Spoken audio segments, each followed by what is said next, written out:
Баршаңызға қайырлы күн, Вкусняшка каналына қош келдіңіздер.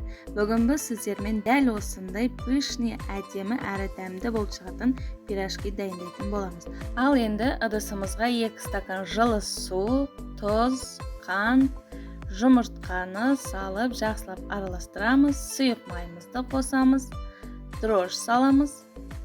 Осылайша жақсылап бір араластырып жібереміз. Енді еленген ұнымызды осылайша аз-аздан қосып, жақсылап жұмсақ тесто дайындап алатын боламыз.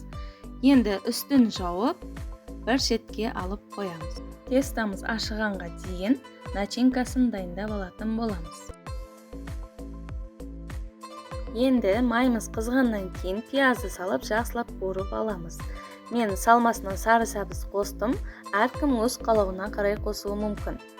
Қызыл бұрышымызды, капустамызды салып, жақсылап қуырып, және әркім өз қалауына қарай дәмдеуіштер қосып, салмамызды дайындап аламыз. Міне тестамызды дайын.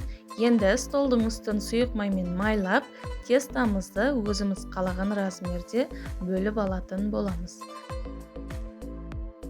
Тесталарымызды бөліп алдық. Енді көтерілу үшін үстін жауып қоямыз. Міне тесталарымыз әдемі көтеріліп шықты. Енді салмасын салып, пирожки формасын беруді бастаймыз. Міне мен мол-молынан саламын, өйткені маған осылай ұнайды. Әркім өз қалауымен салмасын салуы мүмкін. Енді тағы пирожкиларымыздың үстін 10-15 минутқа жауып, тындырып қоямыз. Майымыз қызығаннан кейін біртіндеп пирожкиларымызды пісіріп алатын боламыз. Міне көргендеріңізде өте пышный болып шығады пирожкиларымыз. Ал мен жартысын осылайша духовкада пісіріп алуды шештім.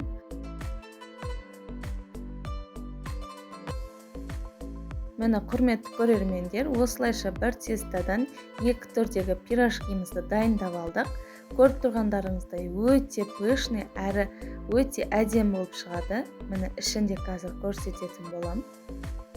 Міне барлығы әдемі болып пісіп шығады. Дәмі өте керемет. Міне жұмсақ. Бір дайындағаннан барлығында ұқсап шығатын осы рецептпен дайындап көріңіздер. Каналыма жазылып, лайк басуды ұмытпаңыздар.